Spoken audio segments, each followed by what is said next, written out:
પારુલ યુનિવર્સિટીએ ત્રીજી એઆઈયુ international youth festival 2024-25ની યજમાની કરી હતી. પારુલ યુનિવર્સિટીએ ત્રીજા એઆઈયુ ઇન્ટરનેશનલ યુથ ફેસ્ટિવલ 2024-25નું ભવ્ય આયોજન કર્યું હતું, જેમાં યુવાનોની જબરદસ્ત ઉર્જા અને વૈશ્વિક સંસ્કૃતિઓ અને વિવિધતાઓમાં એકતાની શક્તિ એક મંચ ઉપર જોવા મળી હતી. ભારત, ઇન્ડોનેશિયા, દક્ષિણ કોરિયા, ભૂટાન અને મિત્ર સહિતના 36 દેશોની સાંસ્કૃતિક ટીમો અને 15 ભારતીય યુનિવર્સિટીએ ભાગ લીધો હતો.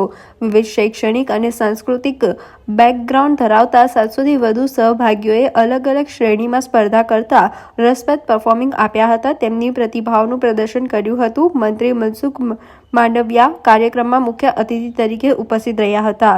સાથે જ કાર્યક્રમમાં એઆઈયુના addition secretary doctor Mamta Rani Agrawal, એઆઈયુના secretary general doctor Pankaj Mittal અને એઆઈયુના પ્રેસિડેન્ટ અને કાનપુરમાં CSJM યુનિવર્સિટીના VM નયનકુમાર સહિતના મહાનુભાવો પણ ઉપસ્થિત રહ્યા હતા. ભારત અને વિશ્વભરના સહભાગીઓની ઉર્જા અને ઉત્સવ વિશે વાત કરતા પારુલ યુનિવર્સિટીના પ્રેસિડેન્ટ ડોક્ટર દેવાંશુ પટેલે સમગ્ર આયોજન સંદર્ભે માહિતી આપી હતી.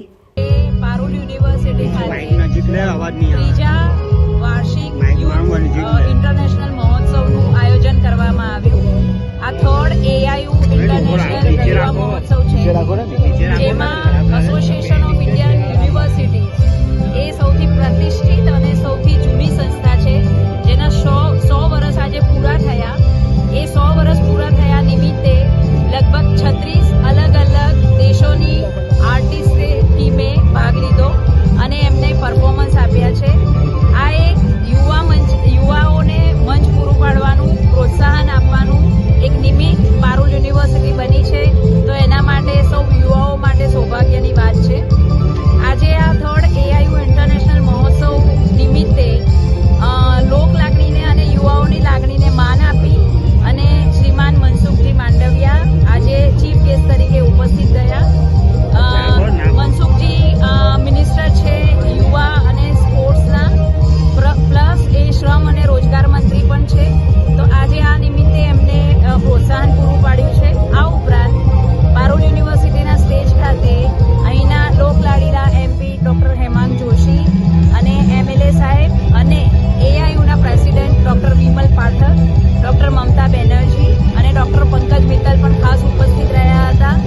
એમને આ ઉપરાંત 36 ઇન્ટરનેશનલ ટીમો ઉપરાંત 15 અલગ અલગ ઇન્ડિયન યુનિવર્સિટીએ પણ આમાં ભાગ લીધો હતો અને એમને વિવિધ પરફોર્મન્સ સ્ટેજ ઉપર આપ્યા છે અને ખૂબ ઉત્સાહપૂર્વક અહીંના યુવાનોએ માણ્યો છે. લગભગ 20,000થી વધારે ઓડિયન્સ અત્યારે હાજર છે અને આ ઇન્ટરનેશનલ યુથ ફેસ્ટિવલ દ્વારા પારુલ યુનિવર્સિટી દરેક યુવાનોને જે પ્લેટફોર્મ પૂરું પાડે છે એ સરાહનીય વાત છે અને ઉત્તરોત્તર આવી રીતે યુવાઓને પ્લેટફોર્મ પૂરું પાડવામાં અમે સહભાગી બનીશું એવી અમને આશા છે. ધન્યવાદ. સમાચારોના સતત અપડેટ મેળવવા માટે લોકમત ન્યૂઝને YouTube ઉપર સબસ્ક્રાઇબ કરો, બેલ આઇકોન દબાવો અને અમારી સાથે જોડાયેલ રહો Facebook, Instagram અને Twitter ઉપર.